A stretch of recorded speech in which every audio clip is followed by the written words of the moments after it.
The MotoGP paddock has seen plenty of high-profile arrivals, but few have carried the weight of expectation surrounding Toprak Razgatlioglu, the three-time World SBK champion, the most successful Superbike rider of his generation, has made the leap that fans demanded for years. Yet what is unfolding at Sepang is not the triumphant debut many anticipated. It is something more complicated, more technically revealing, and ultimately more interesting. A rider of genuine elite caliber confronting a learning curve that talent alone cannot fast-track. Razgatlioglu's move to Pramac Yamaha for 2026 was never simply a class upgrade. It represented a fundamental reset. The machinery is different at a prototype level. The tyre philosophy is different. The demands placed on every input, every braking reference, every throttle application are different, and the Sepang pre-season test, across 5 intensive days in Malaysian heat, has brought those differences into sharp relief. His best lap of 1 minute 58.326 seconds left him 18th overall, nearly 2 seconds behind pace-setter Alex Marquez on the factory Ducati, and 7/10 adrift of Yamaha's own benchmark, Alex Rins. Those numbers are significant, but they do not tell the complete story. What the lap times obscure is a picture of a rider who is, in certain areas, already operating at a level that surprises even his own team, and in others, still searching for answers that only accumulated mileage and deeper mechanical understanding can provide. The braking zones have always been where Razgatlioglu separates himself. In World SBK, his late, aggressive stops were a weapon of consistent devastation. That weapon has crossed over. He arrives at corners harder than most, loads the front with confidence, and stops the bike on a line that his Pramac teammate Jack Miller openly acknowledges as a strength. "On braking I'm strong," Razgatlioglu confirmed.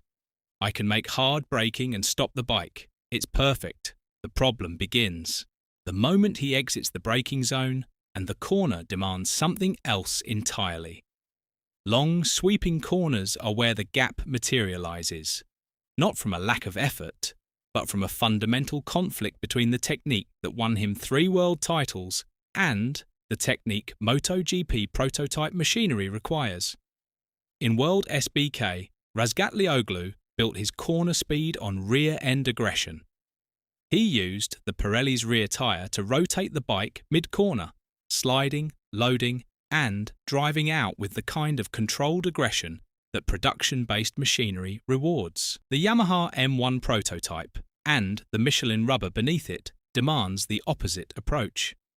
The rear Michelin is the central technical challenge of his adaptation, and Razgatlioglu has not held back in explaining why. With Pirelli, when a tyre spins, it's easier to control, he said.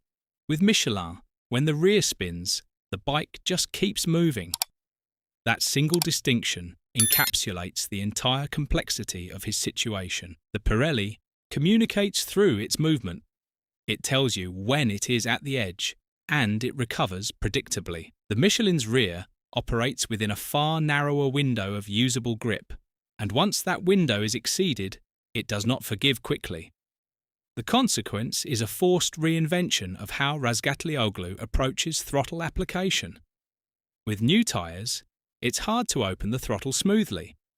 I'm used to using the rear tyre to corner aggressively in superbikes, but in MotoGP, you have to ride much smoother. The team keeps reminding me, but it's easier said than done, he explained. For a rider whose instincts have been built and reinforced across 8 years of World SBK competition, overriding muscle memory while simultaneously managing prototype machinery in extreme heat is not a short-term fix. It is a reconstruction that happens lap by lap, session by session. Inside the Pramac garage, the adaptation process has found an unlikely anchor in Jack Miller, the Australian veteran entering his own critical season with Yamaha, has taken on a mentoring role that speaks well of both rider and team culture. Rather than treating his high-profile rookie teammate as a competitive threat, Miller has opened up. Razgatlioglu followed him for multiple laps during testing, studying his lines, his braking references, and, most critically, his approach to the long corners where the gap between them is currently most visible. "Jack helped me a lot today," Razgatlioglu said. "I followed him for a few laps to understand how to approach some corners that are still tricky for me." The comparison made clear what the data already suggested. Miller, with his accumulated MotoGP experience, flows through extended corners with a precision that comes from years of understanding how to load and release the Michelin rear without triggering the uncontrolled spin Razgatlioglu is working to avoid.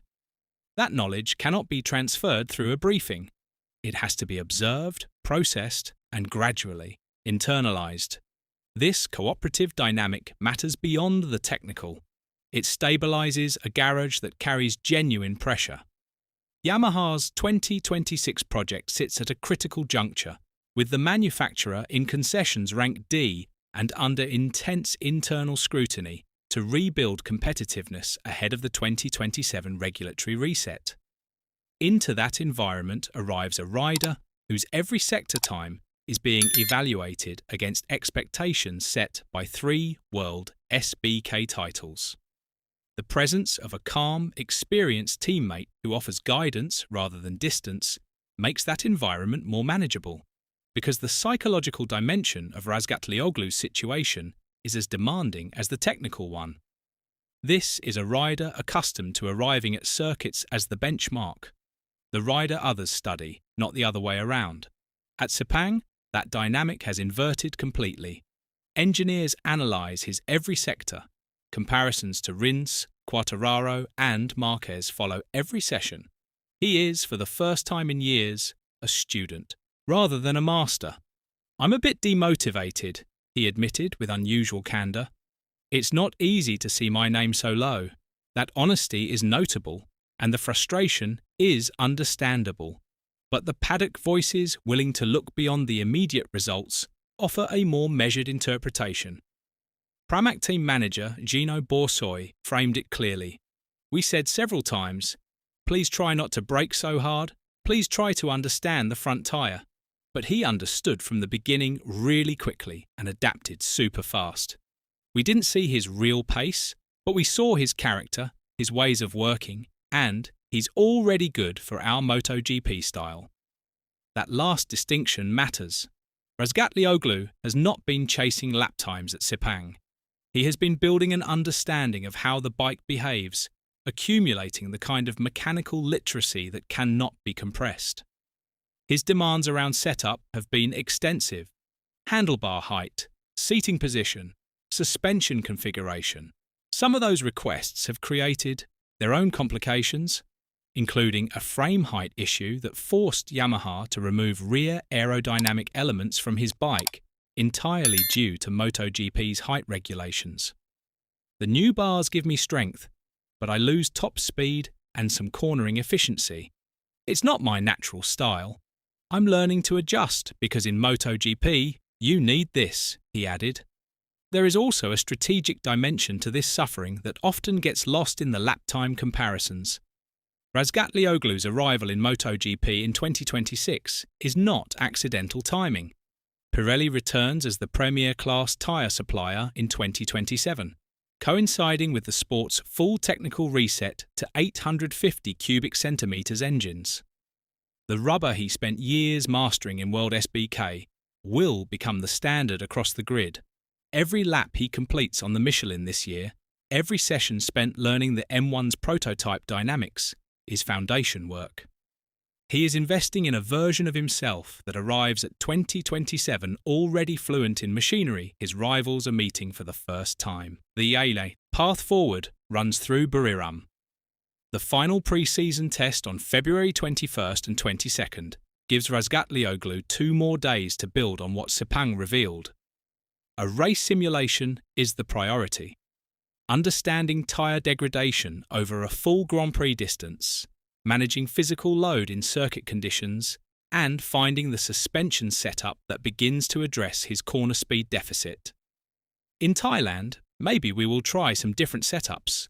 We need some different suspension setup because I need some help for the turning and more grip, he said. The first race arrives on March 1st, and with it, the full weight of competitive scrutiny. The first 5 races will be challenging. I'm going to suffer, Razgatlioglu said. That is not the language of a rider who has miscalculated his situation. It is the language of one who understands it precisely. And precisely that understanding may be the most encouraging sign of all. The raw pace will come when Razgatlioglu finally unlocks the rear Michelin's behaviour. When the throttle discipline becomes reflex rather than conscious effort, the braking advantage he already carries will become exponentially more dangerous.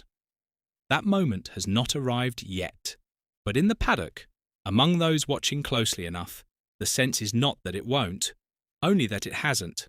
Not yet.